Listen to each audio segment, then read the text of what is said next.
Okay, so we just got news that there's a new bill that's being proposed to the House of Representatives for them to debate. And this bill will pay every eligible American over the age of 16 years old $2,000 per month. This bill was proposed by 2 representatives and it was co-sponsored by 17 other House representatives. So there is some weight behind this bill. So why was this bill proposed? Well, the 2 representatives who proposed this bill realized that a $1,200 check one time simply isn't enough to cover your bills if the coronavirus is to go on for months and months. If people are self-isolating and not able to return to work and no new jobs are being opened, then one $1,200 check is not going to do much of anything. So they proposed this bill of $2,000 every single month so that you'd be able to actually support your family, pay your bills, have food, have a roof over your head. So today what I'm going to do is I'm going to go over what this bill states. I'm going to go over what makes you eligible in order to receive this $2,000 a month, if it's taxable income, when you would expect to receive this money if it was to go through. What's up everybody, Michael here, welcome back to another video. Before we get started, please be sure to like the video down below and leave a comment with your thoughts on this bill and on my video in general. So leave those comments, it really means a lot. So anyways, today we're going to talk about Emergency Money for the People Act. And this is the bill that 2 representatives proposed to be debated in the House. And remember, before it can actually be a law and go into place, it has to be approved by the House, and then it has to be sent to the Senate, approved by the Senate, and then sent to the President to be approved and signed into a law. But anyways, let's go over the general requirements for this bill, because it is something you should be looking out for, and you should know. So let's go over the first requirement.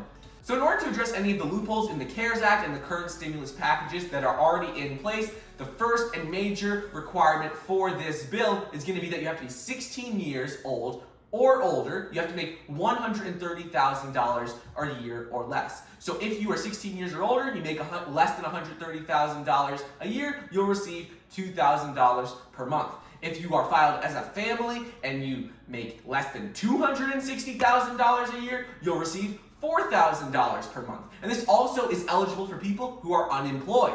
In addition to this, for every child you have, up to 3 children, you'll get $500 per child. So that means that if you have 3 children, you'll get an additional $1,500 per month. The second reason that the 2 House representatives proposed this bill is that they recognize the fact that there are Americans who don't have a bank account or don't have an address where they can easily get their checks and money sent to.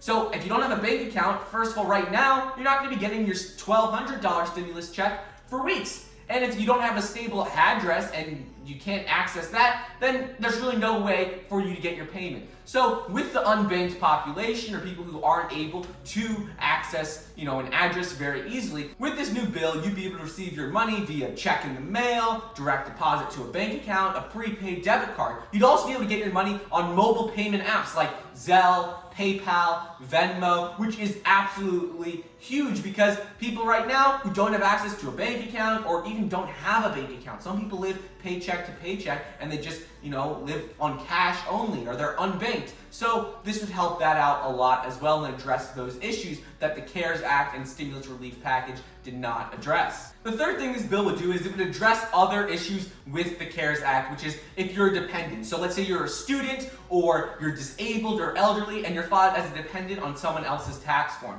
Under the current CARES Act and the stimulus relief package that they currently have, those people who are filed as dependents would not receive any money from the government. With this new bill that they're proposing, these people would be eligible and would receive the $2,000 per month.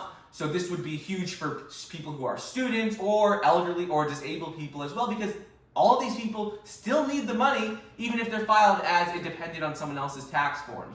And the fourth question is, how long would you get these payments for? Since they are a monthly payment, which is different than the current one-time stimulus check, how long would you get them for? Well, under this new bill that they are proposing, it would be as long as the employment to population ratio is under 60%. Well, what is that? That just means the percent of people who are 16 years or older who are employed versus how many people are actually that old in the US. So as long as that is below 60%, then you would be receiving that $2,000 check every single month in the mail.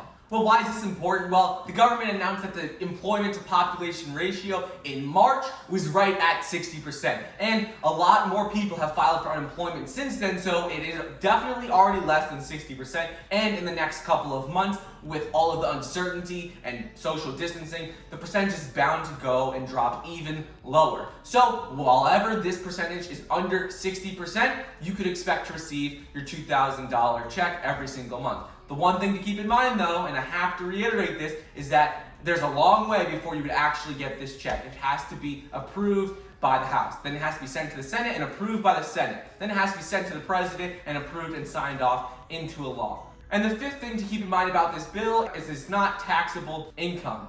I'm not a financial advisor and I couldn't tell you this for sure, but based on all of the information I've read in the bill and news articles, this is not taxable income, which means it's essentially just like the stimulus check, which would be a tax credit. Don't quote me on this, it might not be true, and I'm not a financial advisor, but based on the bill that I've read and what I've read in news articles, this seems to be the case. And again, it's still in the very early stages of this, and it may never go through. However, just something to keep in mind. So anyways, that's all I got for you guys today. Just wanted to share some news on a new bill that's being proposed in the House, and it does have some weight because 17 other representatives co-sponsored this bill. So anyways, please be sure to like the video down below, leave a comment on what you think of this bill, what your opinion is, if you think it will ever pass, and please subscribe to my channel. So anyways, I'll see you guys next time.